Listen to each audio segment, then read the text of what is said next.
Good evening, and thank you for inviting me here. I did not plan with Sadine to follow her because I'm here to talk about Old North Church and our Community Preservation Act grant. You may remember I was before you sometime last winter, spring, to ask for your endorsement for a Community Preservation Act grant to help restore our crypt. We had the misfortune, although it turned into be the good fortune, to apply for that at the same time that there was a major grant going to the KFC building and another major grant going to take care of the park down by the bocce court. And the CPA will only put so much money in any neighborhood. So we were turned down, not because they didn't like our project, but because there were two other very competitive projects, very much needed projects in the neighborhood.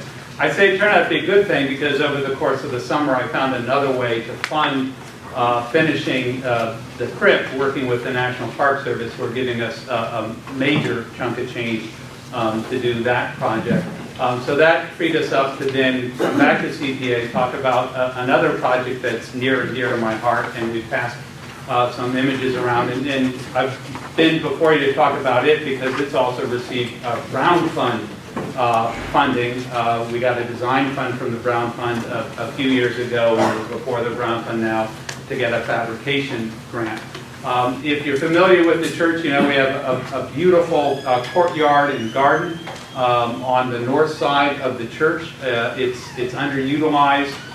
It needs basic preservation work. It also, because of undulating surfaces, it's not up to the Americans with Disability Act standards.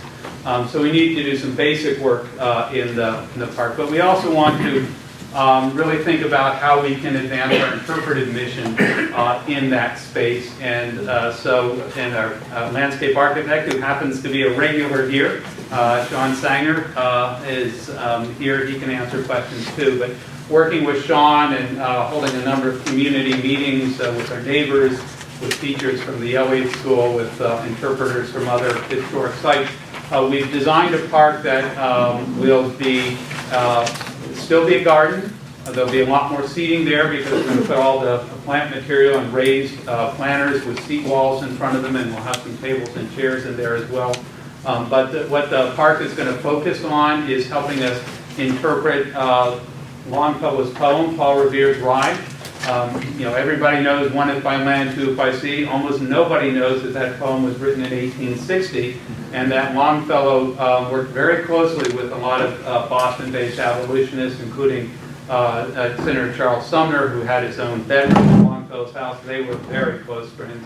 But also folks like Frederick Douglass inspired Longfellow writing that poem. So we want to teach that story.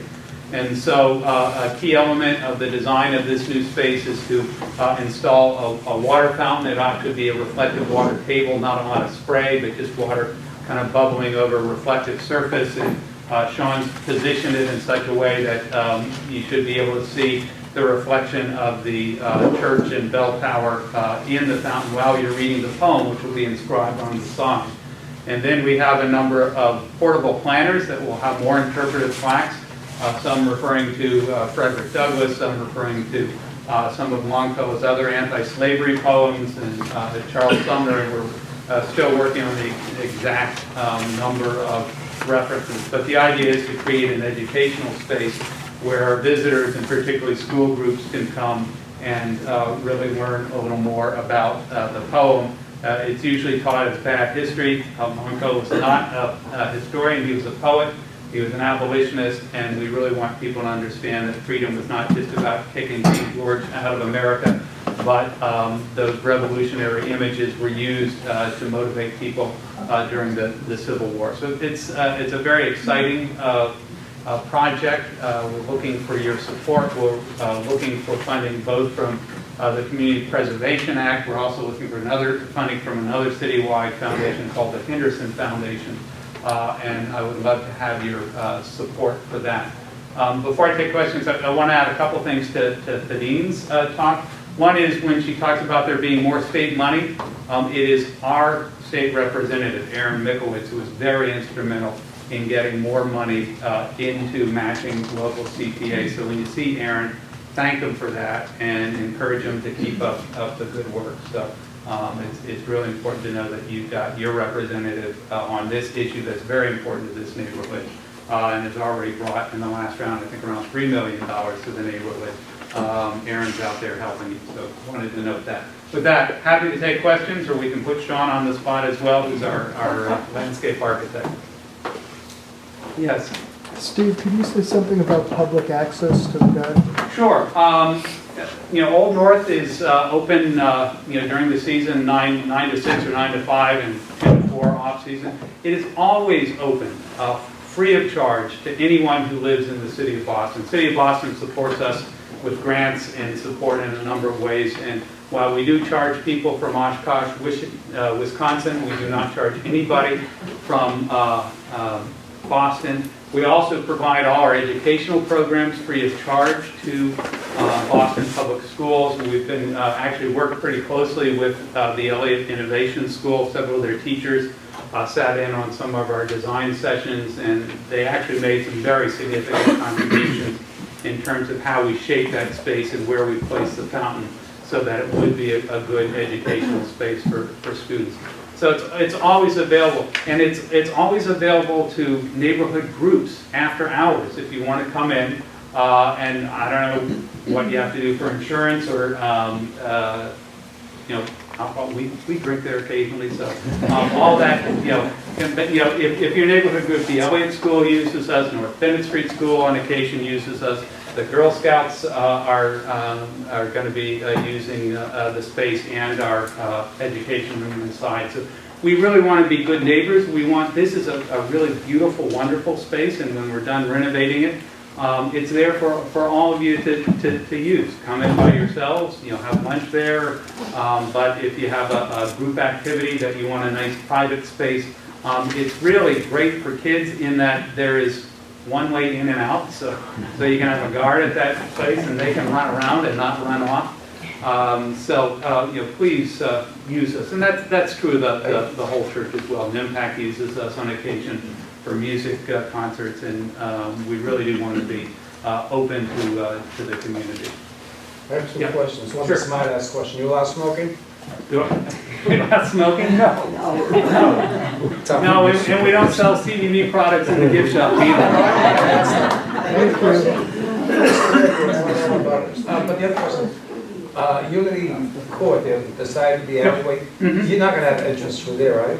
No, there is an emergency entrance through there that we use on very rare occasions, but no, we want the visiting public will always be coming through, on the Freedom Trail. So you ought to use that for emergency exit, right? Yeah, I mean, there's occasions where it's like on, Patriots Day, our fife and drum band comes through there to get into the church. But no, it's not going to be used regularly. We've talked with, all our immediate neighbors. The one who's most affected by this, the Harlow family who live on the garden. The wife is actually on our foundation board, so she's been fully appraised of all this and part of the design process. Yeah, some of the edges of those, with those walls will be repointed as well, so there'll be some work on both sides at the end of the day. Will, I think, be an extra edge as well, safer edge. Just a quick question, just to piggyback on that. So when you say it is locked, it will be shut down after at 6 o'clock usually, it'll be locked. I'm just thinking from the homeless and the. Oh yeah, no, we have no desire for people to be on campus after hours. If you live in a neighborhood, folks know that our sexton actually lives on campus. He does come out and occasionally have to chase people who jump the fence off campus. But and we've got cameras all over the place, so we really try to, it's to protect the church, and we don't want to see any nonsense going on in there. Yes? Do I understand correctly that so far your application for CPA funds is the only application for this neighborhood? My fingers are crossed that we're the only one this time, given our experience last time. But you have to ask Steve. I have no idea if anybody else is applied. I think there is another North End project. I can't tell you off the top of my head because we have a large list that we're still going through. But there was another North End project for, I think, Fort Park. Okay. We still have 2 weeks. We still have 2 more weeks. Yeah. Since we're members of the foundation. Reverend, anecdotally, are there more visitors this year? It seems that there are more people along the Freedom Trail, whether at Old North or at Paul Revere, or is it just... No, numbers are, our numbers are up a little bit. Of course, we're going through that big adjustment of, we're charging people from Wisconsin now so that, they're still coming through the site. Some of them are crawling up the windows to peek in for free, and that's annoying. Our numbers are up a little bit just because of the transition, but at the other sites across the trail, the numbers are down a little bit, just about every site. Maybe a sign of the weakening economy. Any other questions? Well, thank you very much. Okay, can you, by traffic, can I say you support this project? Yes, absolutely. Okay, thank you very much. Thank you.